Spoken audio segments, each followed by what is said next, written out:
The first pale fingers of dawn crept through the high windows of Thornfield Manor's servants' hall, casting long shadows across the worn wooden floors that had been polished by countless feet over decades. Mrs. Eleanor Hartwell, the estate's respected wardrobe mistress, stirred in her modest but comfortable room on the third floor of the servants' quarters. The year was 1906, and England was experiencing a golden age of progress and refinement under King Edward VII's reign. The gentle chiming of the servants' bell tower marked 5:30, its bronze notes floating through the crisp morning air like drops of honey falling into tea.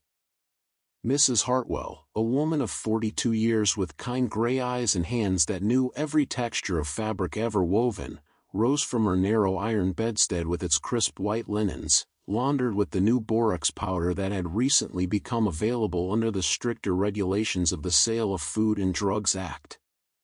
Her morning ablutions were a ritual as precise as any undertaken in the grandest houses of London. In the corner of her room stood a blue and white porcelain washstand, its basin filled the evening before with fresh water from the servant's pump. The water had grown cold overnight, but Mrs. Hartwell had long ago learned that cold water was beneficial for the complexion and helped to invigorate the constitution for the day ahead. She reached for her cake of pears transparent soap, its amber glow catching the early morning light. The soap, now guaranteed pure under the new regulations that had swept through Britain following the Sale of Food and Drugs Act of 1906, released its gentle glycerin fragrance as she worked it between her palms. The act had brought such relief to households across the nation, ensuring that the soaps, medicines, and foodstuffs they purchased were genuine and free from harmful adulterations. The soft splash of water echoed in the quiet room as she bathed her face, neck, and arms, the coolness bringing a healthy pink to her cheeks. She cleaned her teeth with her bone-handled toothbrush, using the new dentifrice powder that Dr. Morrison, the local physician who attended to the servant's health, had recommended. The powder contained precipitated chalk, orris root, and a hint of wintergreen oil, far superior to the simple salt or soot that many still used for dental hygiene. As she performed these careful ministrations, Mrs. Hartwell reflected on how much had changed in recent years. The Sale of Food and Drugs Act had transformed the very way they approached health and cleanliness in the servants' hall. No longer did they need to worry about carbolic soap containing harmful chemicals, or tooth powders laced with dangerous substances that could damage the enamel or poison the system. She dressed in her customary black wool dress, the fabric soft from years of wear but impeccably maintained. Over this, she fastened her white collar and cuffs, symbols of her position and respectability. Her chatelaine, that essential tool of her trade, was clipped to her waist, its collection of keys, scissors, thimble case, and needle book jingling softly with each movement like a gentle wind chime. The corridors of the servants' quarters were beginning to stir with life. The soft pad of feet on floors, the distant clatter of copper pots from the kitchen below, and the murmur of voices created a symphony of morning sounds that had remained unchanged for generations. Yet beneath this familiar rhythm lay new practices and precautions that reflected the modern understanding of health and hygiene. Mrs. Hartwell descended the back stairs, her hand gliding along the well-worn banister that had been recently treated with beeswax and turpentine, a mixture she prepared herself, knowing exactly what went into it thanks to the new labeling requirements. The stairs creaked gently under her feet, each sound as familiar as her own heartbeat. The servants' hall was already warming, the great iron range in the kitchen sending waves of heat through the adjoining rooms. The smell of baking bread wafted through the air, mingling with the sharp scent of carbolic used to clean the floors and the softer aroma of lavender water that Mrs. Hartwell had sprinkled on the curtains to freshen the air and ward off moths. In the servants' hall, the long wooden table was being set for the morning meal. Young Mary, the second housemaid, was placing the thick white china plates with careful precision, while Thomas, the hall boy, polished the pewter spoons until they gleamed like silver. The morning routine was a dance everyone knew by heart, each person moving in their prescribed pattern without collision or confusion. Mrs. Patterson, the cook, emerged from the kitchen with a great earthenware jug of fresh milk, still warm from the dairy. The milk, Mrs. Hartwell noted with satisfaction, came from Lord Thornfield's own tubercular-tested cattle, a modern precaution that had become standard practice among the better households. The prevention of consumption, that dreaded disease that claimed so many lives, was a constant concern in their daily management of health. "Good morning, Mrs. Hartwell," Mrs. Patterson greeted her warmly, her round face flushed from the heat of the ovens. "I've prepared a particularly wholesome porridge this morning, made with steel-cut oats and a touch of treacle. Dr. Morrison says the iron in treacle is beneficial for the blood, especially for the younger girls who might be anemic." Mrs. Hartwell smiled and took her customary place at the upper end of the table, her position reflecting her senior status among the female servants. "That sounds most nourishing, Mrs. Patterson. And I trust the treacle is from Jameson's?" "Their label clearly states the contents, as required by the new Act." "Indeed it is," Mrs. Patterson confirmed, settling her ample form onto the bench. "I'll not have any suspicious substances in my kitchen. Not after what happened to poor Mrs. Whitby's household over in Derbyshire, half the staff taken ill from adulterated golden syrup that was mostly glucose in coloring." The other servants began to file in for their morning meal. Mr. Graves, the butler, tall and dignified even at this early hour, took his place at the head of the table. Mrs. Morrison, the housekeeper, sat opposite Mrs. Hartwell, her keys jangling softly at her waist. The footmen, James and William, slid onto the benches with practiced ease, followed by the housemaids and kitchen maids. Young Elsie, the newest scullery maid, appeared in the doorway, her hands red and chapped from the washing soda. Mrs. Hartwell noticed immediately and made a mental note to provide the girl with some glycerin and rosewater lotion from her personal supplies. The care of the younger servant's health was an unspoken responsibility she shared with Mrs. Morrison. "Elsie, dear," Mrs. Hartwell called gently, "please see me after breakfast. I have something for those hands of yours." The girl bobbed a curtsy, her face lighting up with gratitude. In the hierarchy of service, such small kindnesses were remembered and treasured. The morning prayer was said by Mr. Graves, his sonorous voice filling the room with words of thanksgiving and requests for strength to perform their duties well.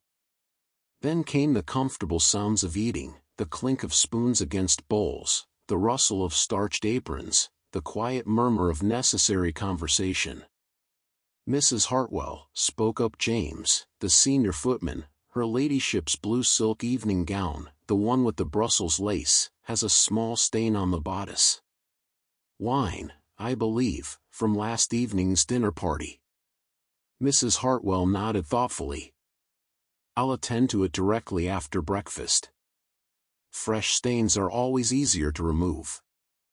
I'll use the new cleaning benzene, properly labeled and certified pure.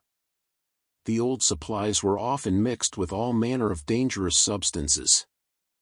The conversation turned, as it often did these days, to matters of health and cleanliness. The Sale of Food and Drugs Act had made them all more aware of what they consumed and used in their daily work. "My sister writes from London," offered Sarah, the head housemaid, "that the shops there now display certificates showing their compliance with the Act. She says you can actually trust what's written on the labels now." "About time, too," grumbled Mr. Graves. "I remember when my brother took what he thought was headache powder, only to find it was mostly plaster of Paris with a bit of phenacetin. Gave him terrible stomach cramps for weeks." Mrs. Morrison nodded sagely. The number of poisonings and accidents from mislabeled goods was shocking. "Why, I read in the newspaper that over 100 children died last year from taking what their parents thought was cough syrup but was actually laden with morphine and alcohol far beyond what was stated." The meal continued with gentle conversation flowing like a calm stream. Mrs. Hartwell observed the faces around the table, some young and fresh, others lined with years of service. Each person here was under the protection of the household, and their health and welfare were matters of collective concern. After breakfast, Mrs. Hartwell made her way to the wardrobe room, her special domain within the great house. The room was located on the second floor, convenient to the family bedrooms but separate from the main traffic of the household. It was a large, airy space with tall windows facing north to provide the best light for detailed needlework without the fabric-fading effects of direct sunlight. The room was lined with cedar-lined cupboards and drawers, each one labeled in Mrs. Hartwell's neat copperplate hand. Lavender sachets hung at regular intervals, their purple fragrance mixing with the scent of cedar to create an atmosphere that was both pleasant and practical, moths and other insects being the eternal enemies of fine clothing.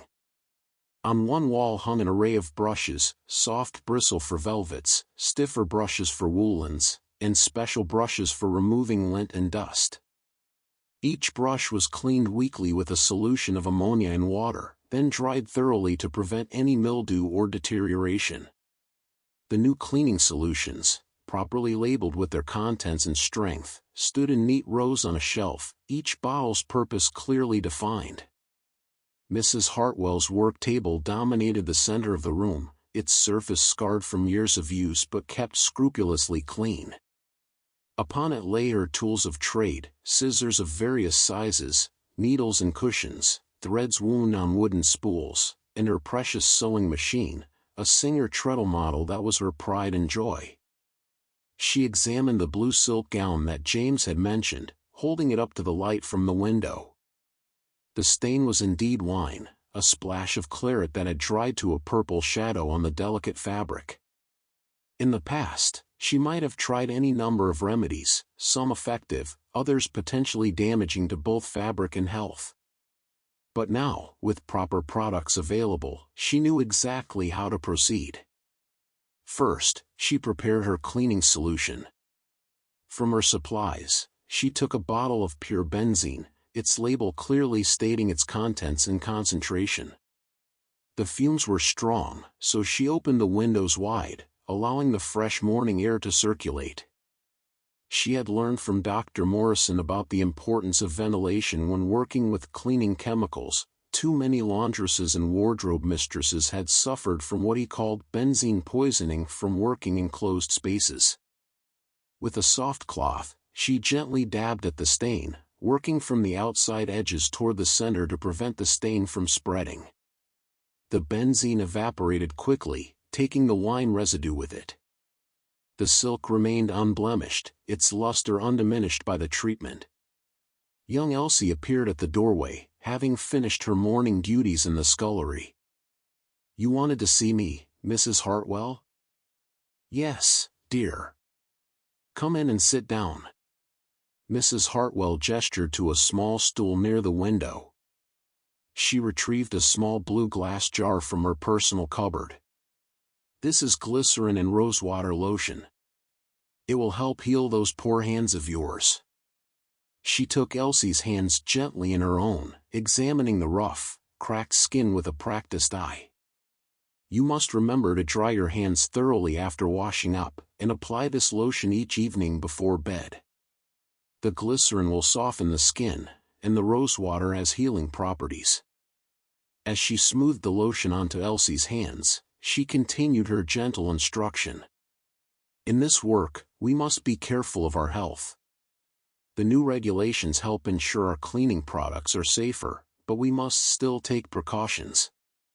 Always work in well-ventilated areas, never mix different cleaning solutions, and protect your skin when possible." Elsie listened with rapt attention, her eyes wide with the importance of being personally instructed by someone of Mrs. Hartwell's standing. "Thank you, ma'am. My mother always used goose grease for chapped hands, but this smells ever so much nicer."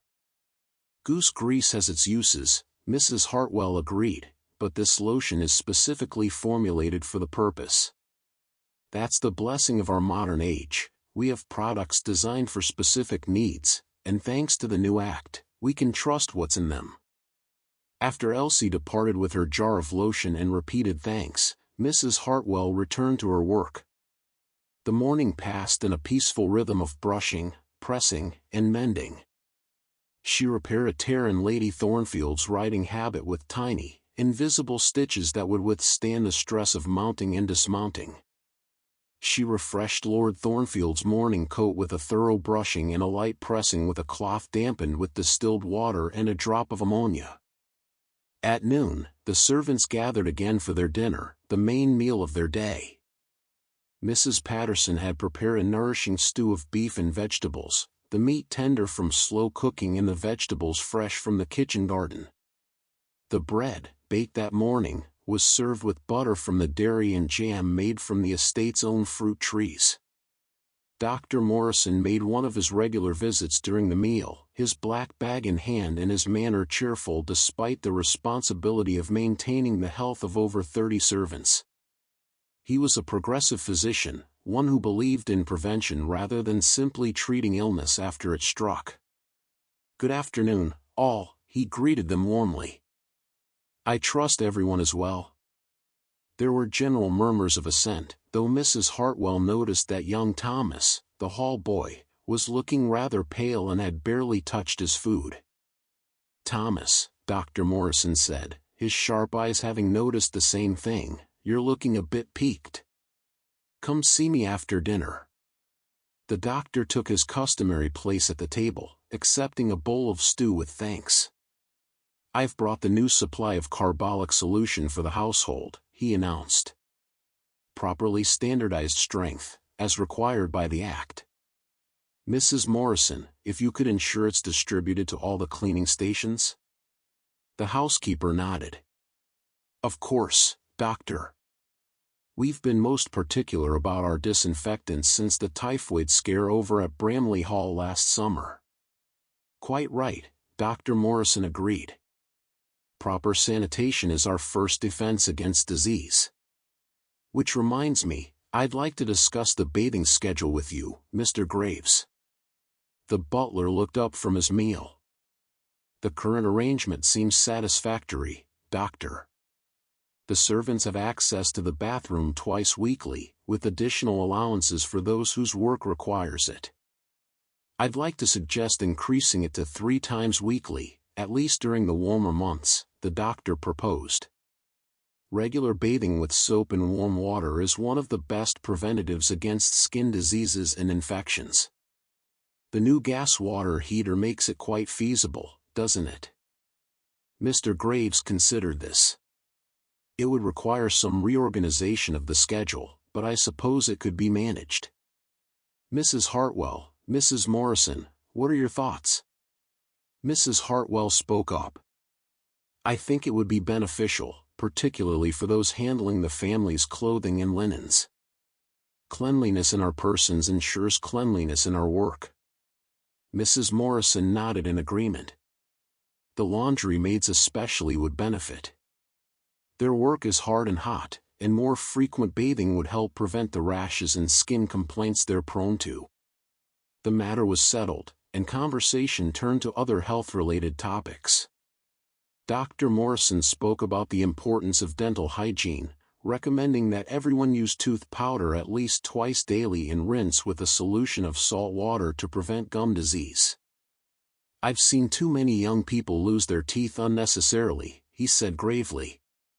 "With proper care and the new dentifrice is available, properly formulated and labeled, thanks to our recent legislation, there's no reason anyone should suffer from preventable dental disease." After the meal, Mrs. Hartwell observed as Dr. Morrison examined young Thomas in a corner of the servants' hall. The boy's color was definitely off, and he complained of headache and fatigue. The doctor checked his temperature with a clinical thermometer, looked at his throat, and felt the glands in his neck. "A mild case of influenza, I believe," he diagnosed. "Nothing serious if properly treated. Bed rest for 3 days, plenty of fluids, and I'll leave some aspirin tablets for the headache. Mrs. Patterson, could you prepare some beef tea for him? It's easily digested and will help maintain his strength." Thomas was helped to his small room in the men's quarters, and Mrs. Hartwell made a mental note to air and disinfect any clothing he had handled recently. Disease prevention was a constant concern in a large household where people lived in close quarters. The afternoon sun streamed through the windows of the wardrobe room, creating pools of golden light on the worn wooden floor. Mrs. Hartwell had returned to her domain after ensuring that Thomas was comfortable and that his duties had been redistributed among the other servants. The household ran on cooperation and mutual support. When one member fell ill, others stepped in without complaint. She was working on a particularly delicate piece, Lady Thornfield's court presentation gown from her younger days, which needed careful restoration for her daughter's upcoming debut. The ivory silk had yellowed slightly with age, and the pearl beading had loosened in several places. It was work that required patience, steady hands, and excellent light. As she worked, carefully reattaching each pearl with silk thread so fine it was nearly invisible, she heard footsteps on the stairs. Sarah, the head housemaid, appeared with a tea tray. "Mrs. Morrison thought you might like some tea, Mrs. Hartwell," she said, setting the tray on a side table. "She said you've been working without break since dinner." Mrs. Hartwell smiled gratefully. "How thoughtful.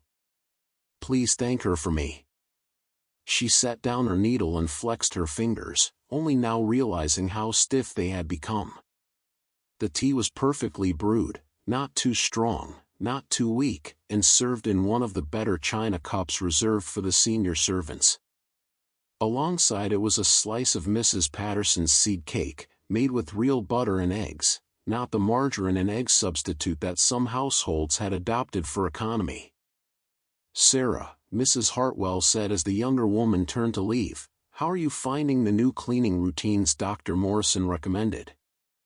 Sarah paused at the doorway. "Much better, ma'am. The regular airing of rooms and the daily disinfecting of door handles and banisters seems excessive, but we've had far fewer colds running through the staff since we started." "Prevention is always preferable to cure," Mrs. Hartwell agreed. "I remember when I was a young housemaid, before all these modern understandings. We have waves of illness sweep through the servants' quarters, taking half the staff down at once.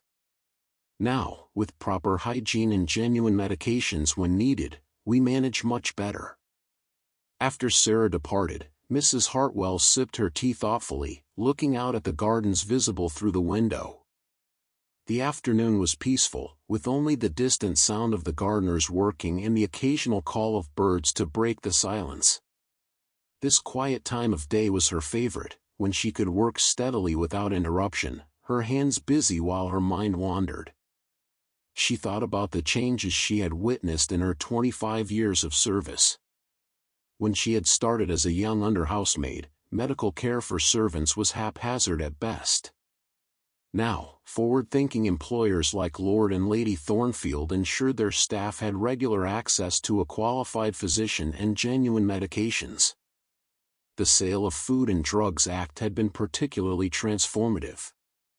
No longer did they have to worry about whether the carbolic soap actually contained carbolic acid, or whether the headache powders were safe to take. Labels now told the truth, and those who sold adulterated or mislabeled goods faced serious penalties. A soft knock at the door interrupted her reverie.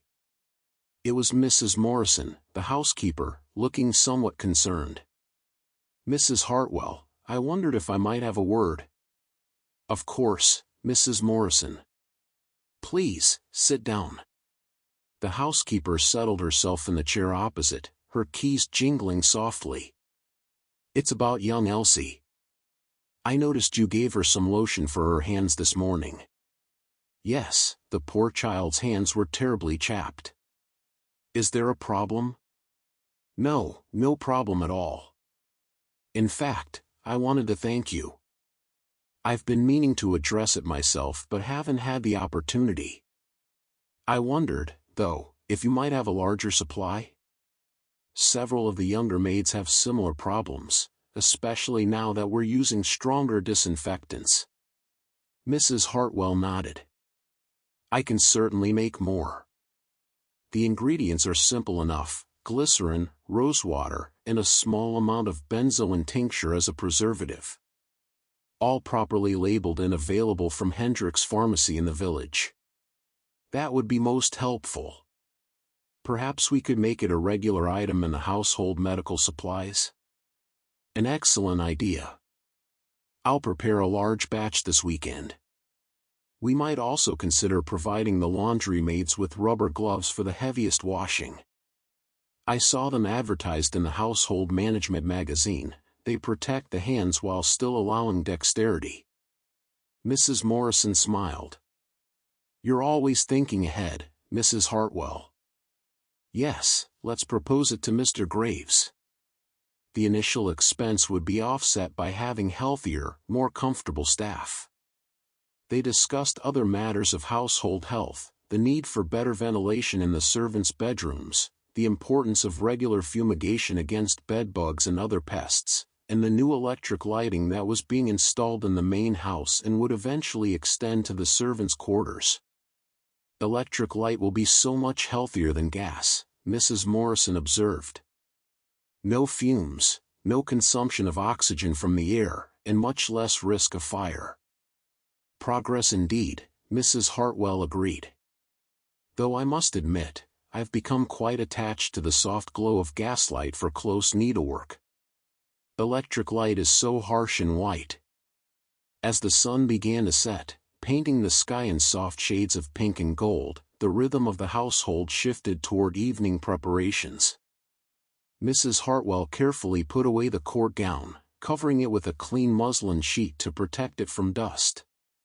Tomorrow she would continue the restoration, but for now, other duties called.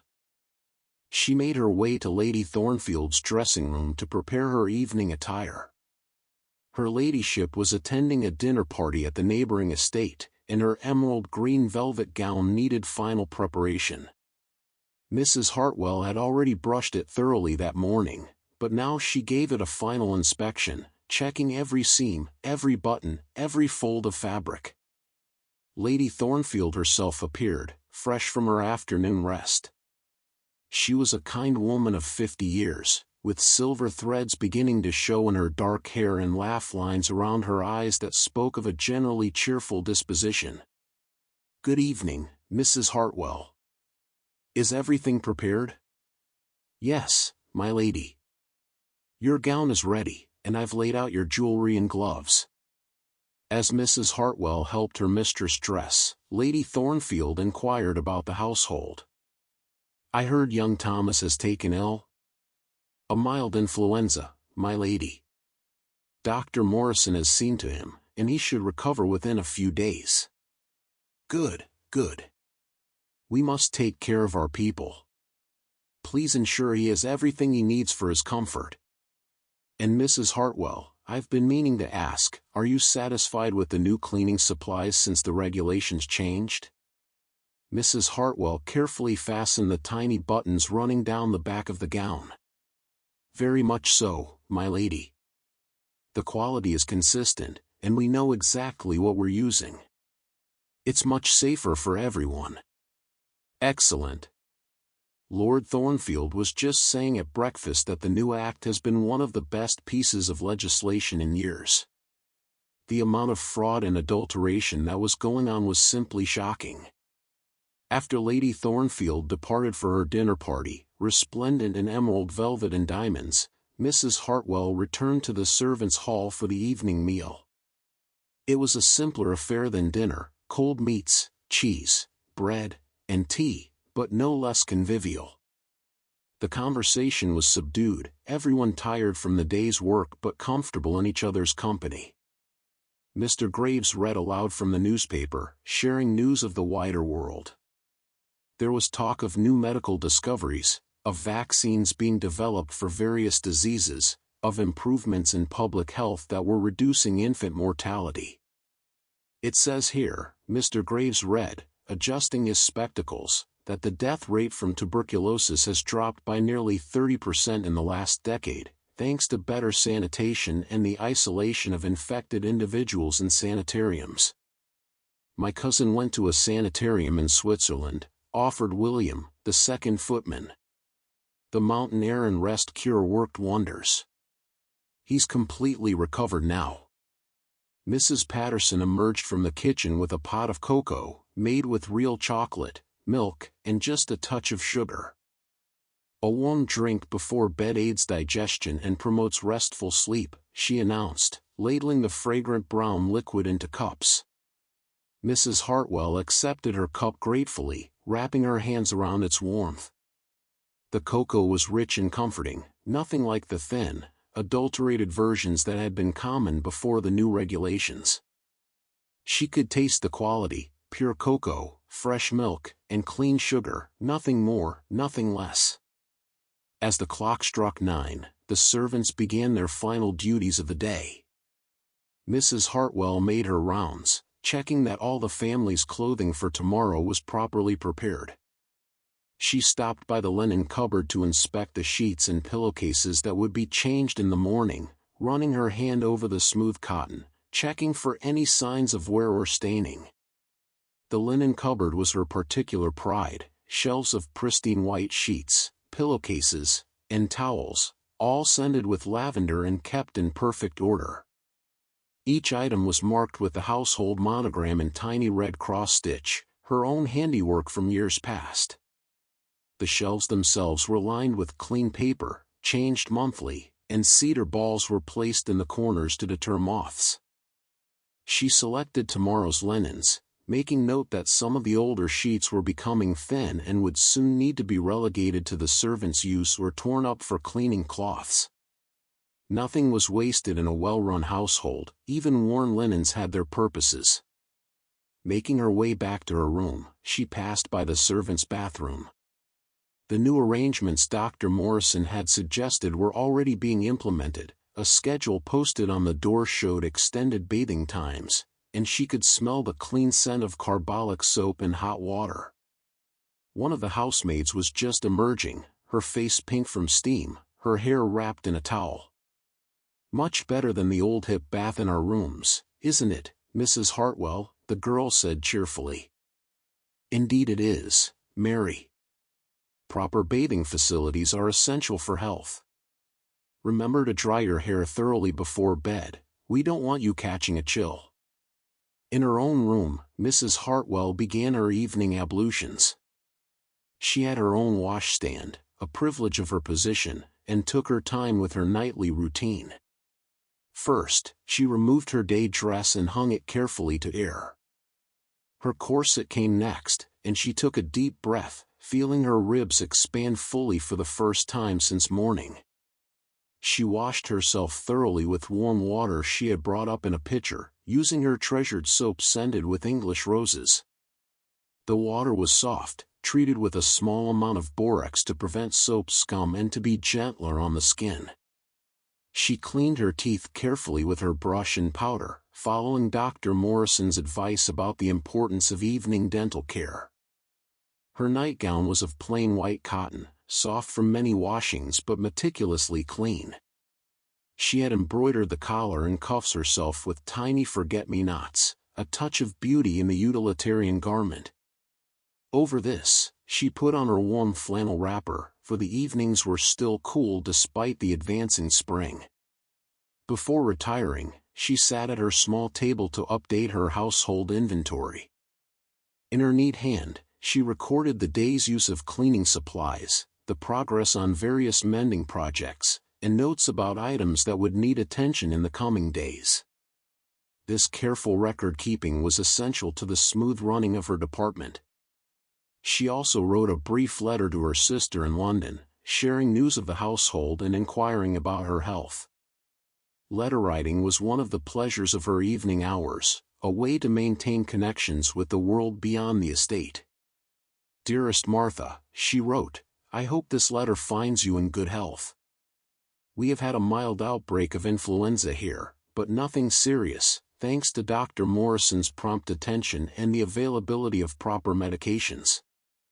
The new regulations have made such a difference in our ability to maintain health in the household." The next morning dawned gray and misty, with a soft rain pattering against the windows. Mrs. Hartwell woke to the sound of raindrops on the roof, a soothing rhythm that made her want to burrow deeper into her warm bed. But duty called, and she rose at her usual time, performing her morning ablutions with the same care as always. The servants' hall was quieter than usual, with Thomas still confined to bed and several others showing signs of fatigue that might herald the spread of his influenza. Dr. Morrison had left strict instructions: anyone feeling unwell was to report it immediately rather than trying to work through illness. Mrs. Hartwell noticed that Elsie's hands were already looking better, the angry red cracks beginning to heal thanks to the glycerin lotion. The girl caught her looking and smiled shyly, holding up her hands for inspection. "Much improved, Elsie. Continue with the treatment, and they'll be completely healed within the week." After breakfast, she returned to the wardrobe room to find an unexpected visitor, Dr. Morrison himself, examining the ventilation and general conditions of her workspace. "Ah, Mrs. Hartwell, excellent. I'm making rounds of all the work areas, ensuring they meet health standards. Your room here is exemplary, good ventilation, plenty of natural light, and I see you keep your chemicals properly labeled and stored." "Thank you, Doctor. I learned long ago that a healthy workspace means healthier workers." The doctor nodded approvingly. "If only everyone understood that principle. I've just come from the laundry, where I've insisted they install better ventilation fans. The steam and chemical fumes in there are quite overwhelming."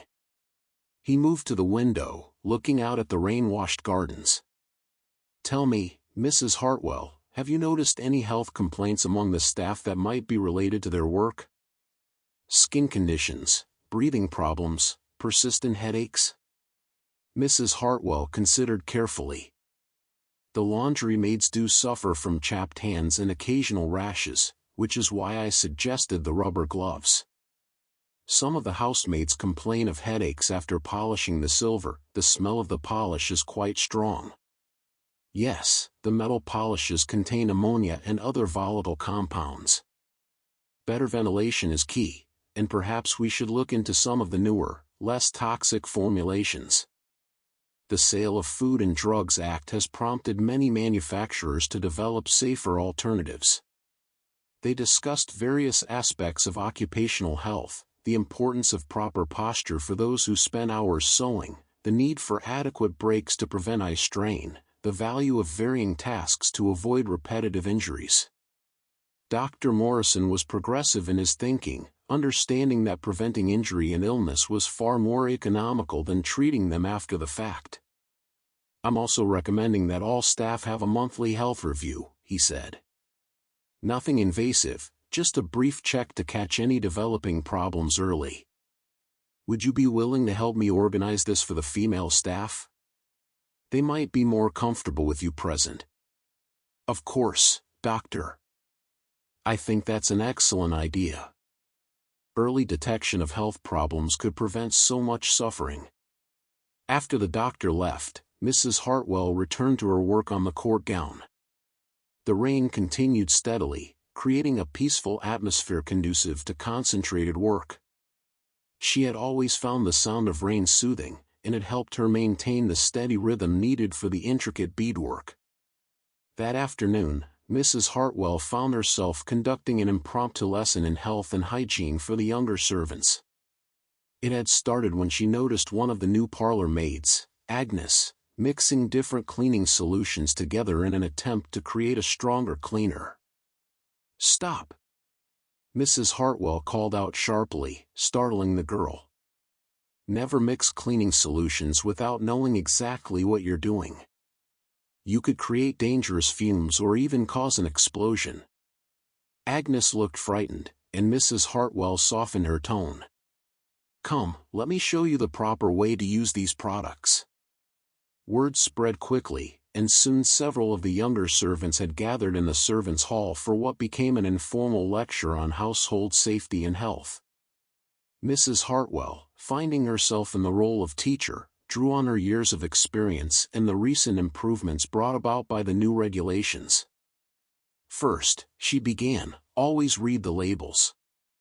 Thanks to the Sale of Food and Drugs Act, manufacturers must now list the contents and strength of their products. This bottle of ammonia, for instance, clearly states it's a 10% solution. That's strong enough for most cleaning purposes without being unnecessarily dangerous. She demonstrated how to dilute the ammonia properly, adding water to a bucket with the windows open for ventilation. Always add the chemical to water, never the reverse. And never, ever mix ammonia with chlorine bleach. It creates a poisonous gas that can kill. The young servants listened with rapt attention as she went through various household chemicals and their proper uses. She showed them how to test fabric for color fastness before using any cleaning solution, how to protect their hands and clothing while working, and how to store chemicals safely away from food and out of reach of children. Now, let's talk about personal hygiene, she continued. Dr. Morrison has emphasized the importance of regular bathing, but it's equally important what you do between baths. Daily washing of hands, face, and feet can prevent many skin conditions. And always wash your hands after using the water closet and before handling food or eating. She produced a bar of soap and demonstrated proper hand-washing technique. Rub the soap between your hands to create a lather, then scrub for at least 20 seconds. You can sing God Save the King in your head to time it.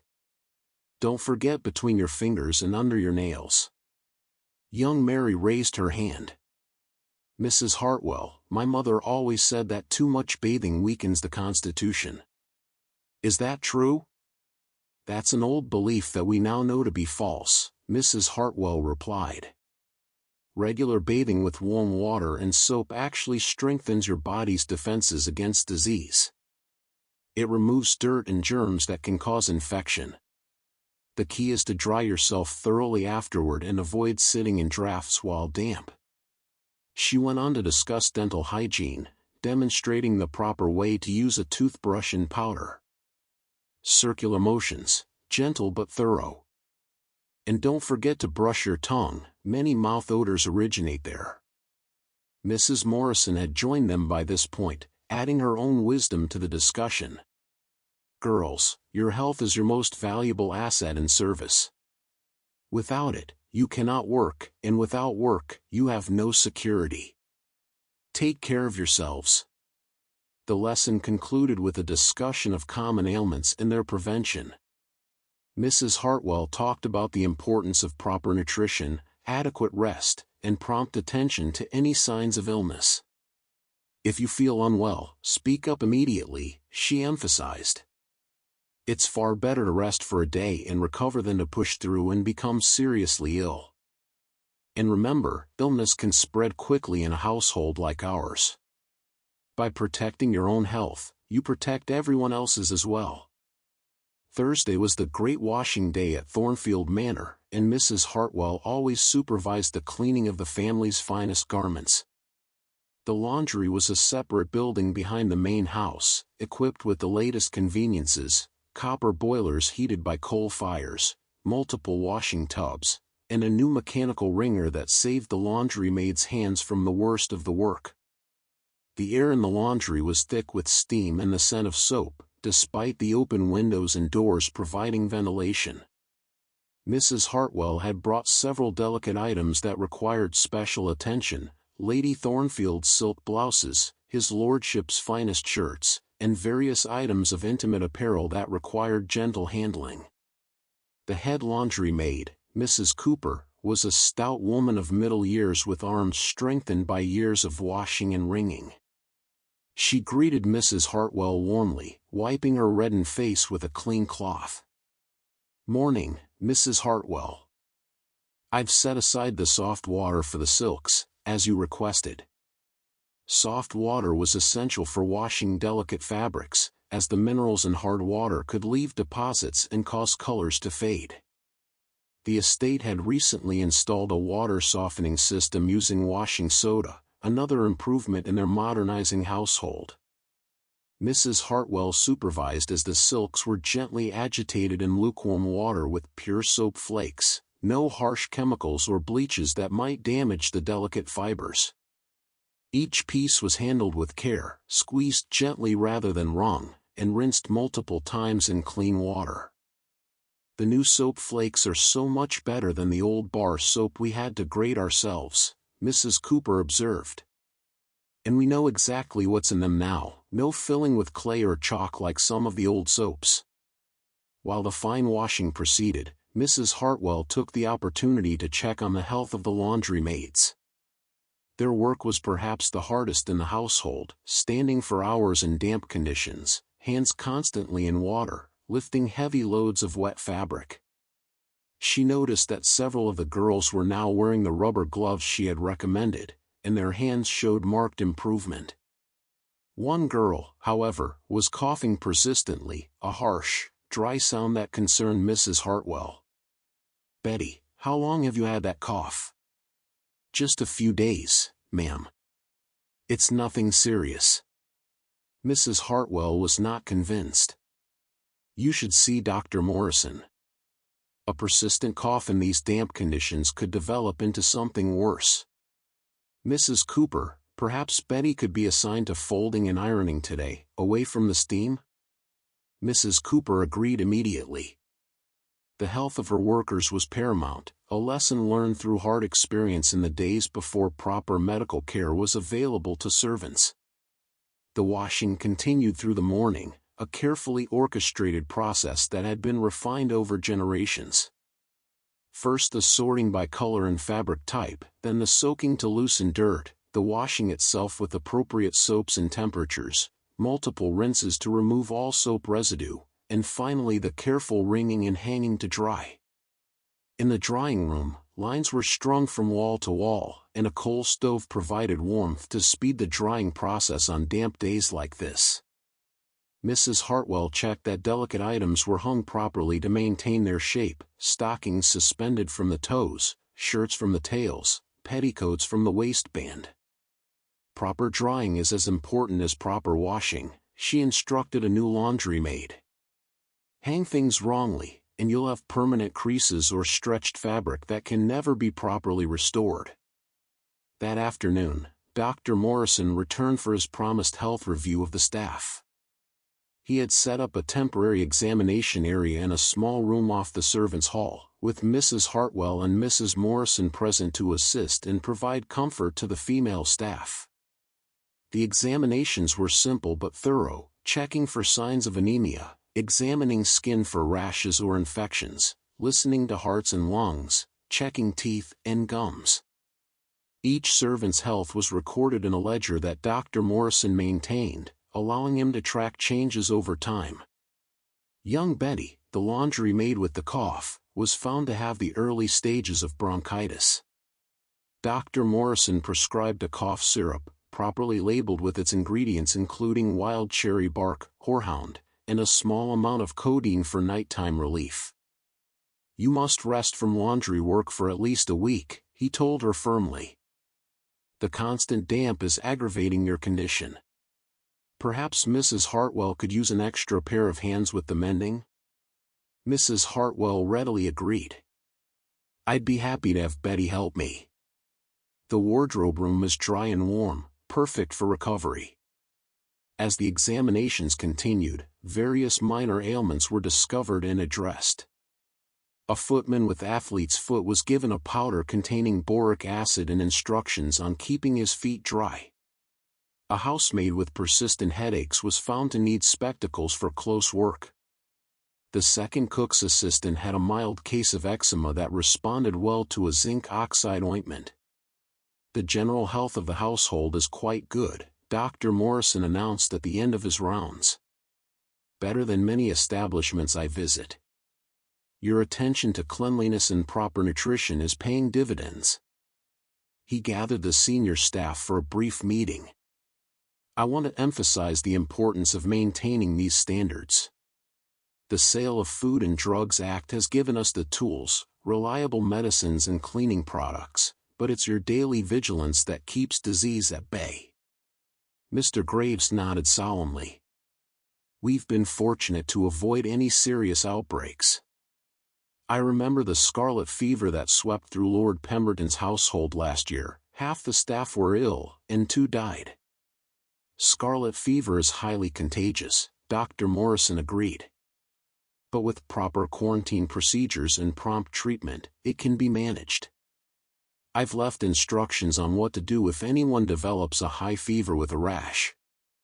Early intervention is crucial. The discussion turned to preventive measures for the coming summer months when certain diseases were more prevalent. Dr. Morrison stressed the importance of protecting food from flies, ensuring all water was from clean sources, and maintaining vigilance about personal hygiene as the weather grew warmer. I'm also recommending that we install screens on the kitchen windows, he said. Flies are terrible carriers of disease, particularly in summer. The expense is minimal compared to the potential cost of a typhoid outbreak. As evening approached, Mrs. Hartwell found herself back in her wardrobe room with Betty, the laundry maid, teaching her the finer points of mending. The girl was eager to learn, her hands surprisingly delicate for someone who spent their days in rough laundry work. See here, Mrs. Hartwell demonstrated, when darning a stocking, you want to weave your thread back and forth, creating a new fabric to fill the hole. It should be invisible when done properly. Betty watched intently, her cough already seeming better in the dry warmth of the wardrobe room. It's like magic, Mrs. Hartwell. I never knew such fine work was possible. They worked in companionable silence for a while, the only sounds the whisper of thread through fabric and the occasional cough from Betty, though less frequent than before. The rain had stopped, and weak sunlight filtered through the windows, casting long shadows across the floor. Mrs. Hartwell, Betty said suddenly, may I ask you something? Of course, dear. How did you learn all this? Not just the sewing, but about health and medicines and all? Mrs. Hartwell smiled, setting down her work. Experience, mostly, and a willingness to learn. When I started in service, things were very different. We had to learn by trial and error, and many errors cost dearly in terms of health and even lives. But I was fortunate to work under a housekeeper who believed in education for servants. She taught me to read medical texts, to understand the properties of different substances, to observe and learn from everything around me. She picked up a bottle from her shelf. This, for instance, is tincture of benzoin. I learned about it from a medical journal. It's excellent for preserving lotions and has antiseptic properties. Before the new labeling laws, you never knew if what you bought actually contained benzoin or was just colored alcohol with a fancy label. It must be satisfying, Betty said, knowing how to help people, how to keep them healthy. It is, Mrs. Hartwell agreed. Every servant whose hands I've healed with lotion, every garment I've saved from ruin with the right treatment, every illness prevented by proper hygiene, these are small victories, but they add up to a life well lived. The dinner bell rang, calling them to the evening meal. As they made their way to the servants' hall, Mrs. Hartwell noticed that the atmosphere was lighter than it had been that morning. Thomas was recovering well and had even managed to come down for dinner, though he still looked pale. The other servants who had shown signs of illness were improving thanks to prompt treatment. The meal was a cheerful affair, with Mrs. Patterson having prepared a special pudding to celebrate the improving health of the household. It was a steamed treacle pudding, rich and warming, served with a generous portion of custard made from fresh eggs and milk. Nothing like a good pudding to lift the spirits, Mrs. Patterson declared, ladling out portions with a generous hand. As the household settled into its nighttime routines, Mrs. Hartwell made her final rounds. She checked that all the family's clothing for tomorrow was ready, that the linen cupboards were properly closed to keep out dust, and that her workroom was tidy and organized for the morning. In Lady Thornfield's dressing room, she laid out the clothing for the next day, a morning dress of dove gray wool with pearl buttons, suitable for the calls her ladyship would be making. Everything was perfect, from the pressed collar to the polished boots waiting beside the dress stand. She encountered Mr. Graves in the corridor, making his own rounds to ensure all was secure for the night. "A better day than yesterday, Mrs. Hartwell," he observed.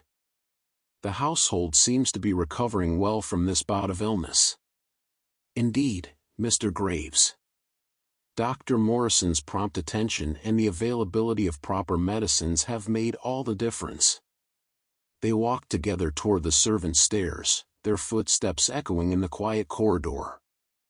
The great house was settling for the night, the sounds of daytime activity replaced by the gentle creaking of old timbers and the whisper of wind through the chimneys. "I've been thinking," Mr. Graves said, "about Dr. Morrison's suggestions for improving health conditions. The screens for the kitchen, the additional bathing times, the rubber gloves for the laundry maids, these are all expenses, but they seem worthwhile investments." "I agree completely," Mrs. Hartwell replied. "A healthy staff is an efficient staff. And beyond the practical considerations, we have a moral obligation to protect the health of those under our care." They parted at the landing, Mr. Graves continuing to his room in the men's quarters while Mrs. Hartwell climbed to her own chamber. The gaslight in the corridor had been turned low, casting soft shadows that danced gently on the walls. In her room, Mrs. Hartwell prepared for bed with her usual careful routine. She wrote in her diary, recording the day's events and her thoughts on the improving health of the household. Her pen scratched softly across the paper as she wrote. The value of the Sale of Food and Drugs Act becomes clearer with each passing day. To know that our medicines are genuine, our cleaning supplies are what they claim to be, our soaps and lotions are safe, this brings a peace of mind that was absent in former years. How many lives have been saved, how much suffering prevented, by this simple requirement for honest labeling. She set aside her diary and prepared for sleep. Her window was cracked open slightly, allowing fresh air to circulate, another of Dr. Morrison's recommendations for health. The night air was cool and sweet, carrying the scent of rain-washed gardens and the first hints of spring flowers. As she lay in her narrow bed, listening to the familiar sounds of the house settling for the night, she reflected on the day's work. Tomorrow would bring new challenges, garments to clean, repairs to make, health to maintain, but tonight, all was peaceful. The next morning brought brilliant sunshine, the kind of clear, bright day that made everything seem possible. Mrs. Hartwell woke refreshed, the good night's sleep having restored her energy and spirits. The morning routine unfolded with its usual precision, but there was a lightness in the air, a sense that the household had weathered its small storm of illness and emerged stronger. At breakfast, Thomas was almost back to his normal color, and Betty's cough had nearly disappeared.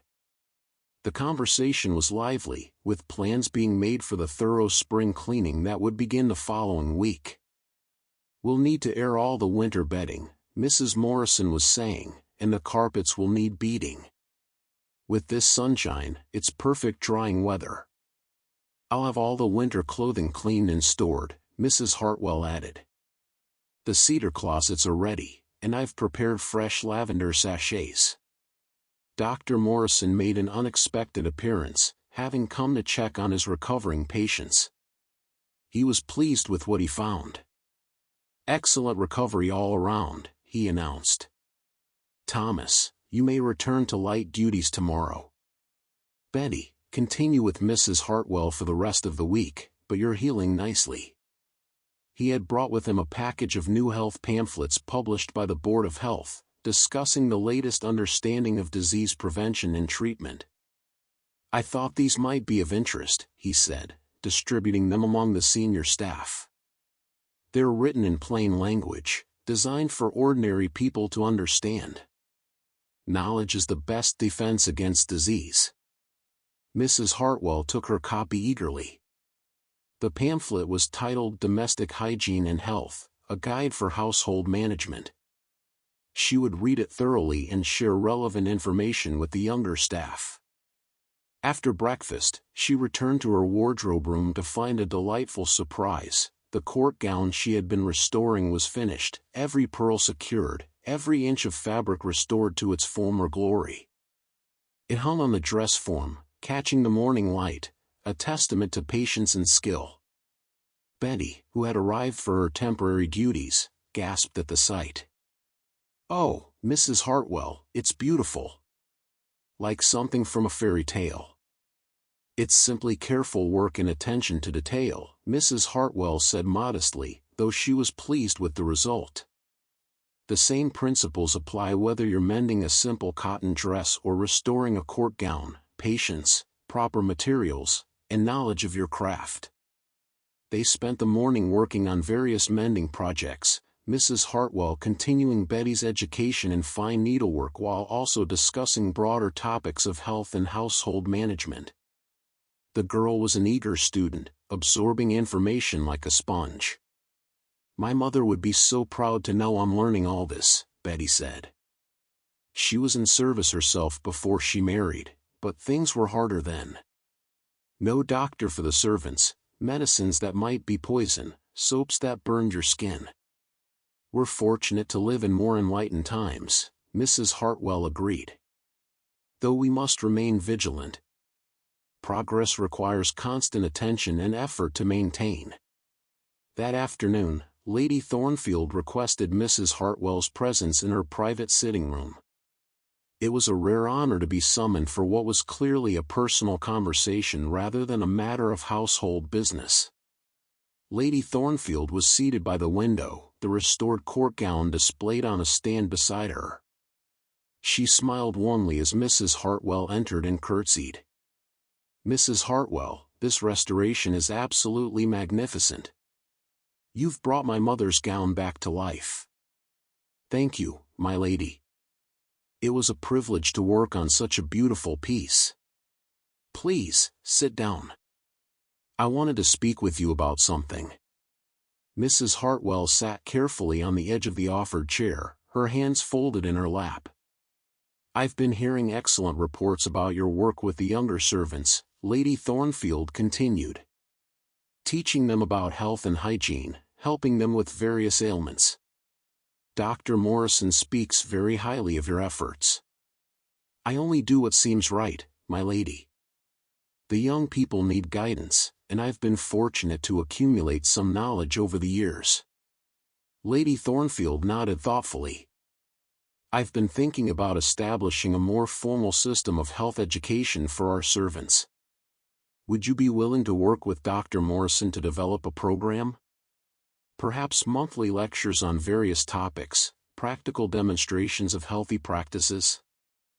Mrs. Hartwell felt a warm glow of satisfaction. "I would be honored, my lady. Education is the key to preventing so many problems." "Excellent. I'll speak with Lord Thornfield about providing funds for educational materials and perhaps some new equipment for the servants' quarters, those screens Dr. Morrison mentioned, better ventilation in the laundry, that sort of thing." They discussed the practical details of the proposed program, Lady Thornfield showing genuine interest in the welfare of her servants. It was this kind of progressive thinking that made Thornfield Manor a desirable place to work, where servants were treated as human beings deserving of care and respect. "One more thing, Mrs. Hartwell," Lady Thornfield said as the interview concluded. "I've noticed young Betty working with you. How is she progressing?" "Very well, my lady. She has natural skill with needlework and a quick mind for learning. With proper training, she could become an excellent seamstress or even a lady's maid. Then let's ensure she receives that training. Potential should be nurtured wherever we find it." Mrs. Hartwell left the interview with a light heart. The recognition of her efforts and the promise of formal support for health education were more than she had dared hope for. The day wound down with its usual rhythms, but there was an undercurrent of excitement about the proposed changes. Word had spread quickly through the servants' grapevine about the new health education program, and Mrs. Hartwell found herself fielding questions and suggestions from various quarters. At dinner, Mr. Graves announced the news formally. "Lady Thornfield has graciously approved a program of health education for all staff, to be conducted by Mrs. Hartwell and Dr. Morrison. This is a progressive step that puts Thornfield Manor at the forefront of modern household management. There was a spontaneous round of applause, and Mrs. Hartwell felt herself blushing at the attention. Mrs. Patterson stood up, raising her teacup. A toast to Mrs. Hartwell, who has always looked after our health and welfare, and to Lady Thornfield for her wisdom and generosity. Here, echoed around the table, and Mrs. Hartwell felt tears prick her eyes at the warmth of her colleagues' response. After dinner, she found herself surrounded by eager servants wanting to know what topics would be covered in the education program. "We'll start with basics," she explained.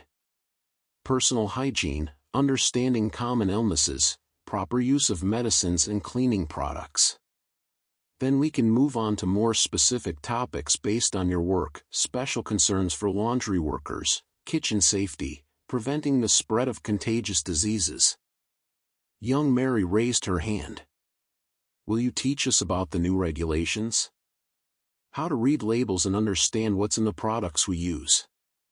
"Absolutely. The Sale of Food and Drugs Act has given us powerful tools for protecting our health, but only if we understand how to use them." As the evening progressed, Mrs. Hartwell found herself in her room, planning the curriculum for the health education program. She made lists of topics, noted questions that had been raised, and thought about practical demonstrations that would make the information memorable and useful. Betty knocked softly at her door. "Mrs. Hartwell, I wanted to thank you before I return to the laundry tomorrow. This week has been transformative." "You're very welcome, Betty. Remember what you've learned, and don't hesitate to come to me if you have questions or concerns." "I will." "And Mrs. Hartwell? What you're doing, teaching us, helping us stay healthy, it matters more than you know. My mother lost 2 sisters to preventable diseases. If they'd had someone like you, teaching them what you're teaching us." Mrs. Hartwell reached out and squeezed the girl's hand.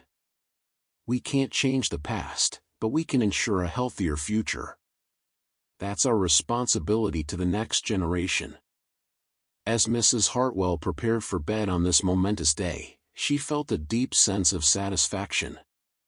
The wardrobe room was tidy, tomorrow's work laid out ready, the household's health improving, and now the promise of formal education to prevent future problems. She performed her nightly ablutions with extra care, appreciating the simple pleasure of clean water, genuine soap, and the knowledge that the products she used were safe and properly labeled.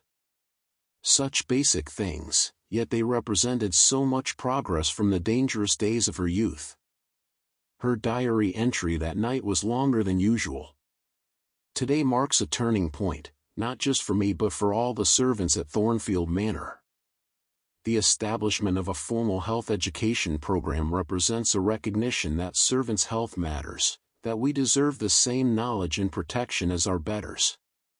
The Sale of Food and Drugs Act has provided the foundation, safe medicines, honest labeling, accountability for manufacturers. But it is education that will build upon that foundation, creating a healthier, safer environment for all." I think of young Betty, eager to learn, and all the other young servants who will benefit from this knowledge. They will not suffer as previous generations did from preventable diseases, from poisoning by adulterated products, from ignorance about basic hygiene. They will know how to protect themselves and others. This is progress, slow and steady, but real and lasting. Each small improvement, a hand healed, a disease prevented, a dangerous practice corrected, adds up to lives saved and suffering prevented. This is my contribution to the great work of human advancement, small though it may be. Tomorrow will bring new challenges, but also new opportunities to share knowledge, to improve conditions, to protect health. I sleep tonight with a peaceful heart, knowing that I have used my position and knowledge for good, and that tomorrow I will continue this gentle, vital work." She closed her diary and extinguished her candle, leaving only the soft glow of moonlight through her window. The house settled into its nighttime quiet, the soft breathing of sleeping servants, the occasional creak of old timbers, the distant call of an owl in the gardens. Mrs. Hartwell pulled her covers up to her chin, feeling the soft weight of the quilts, smelling the faint lavender scent from her freshly laundered pillowcase. Her feet found the warm spot created by the hot water bottle she had placed there earlier, one of the simple comforts that made life pleasant. As sleep began to claim her, she thought about all the small rituals and practices that kept them healthy, the hand-washing, the ventilation, the pure soaps and medicines, the regular medical checks, the education about health and hygiene. Each one seemed insignificant on its own, but together they formed a protective barrier against disease and suffering. The Sale of Food and Drugs Act had been the catalyst, ensuring that the tools they needed were safe and genuine. But it was the daily application of knowledge, the careful attention to health, the willingness to learn and adapt that truly made the difference.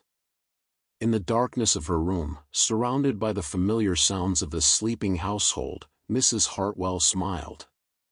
Tomorrow would bring its own challenges and opportunities, but tonight, all was well.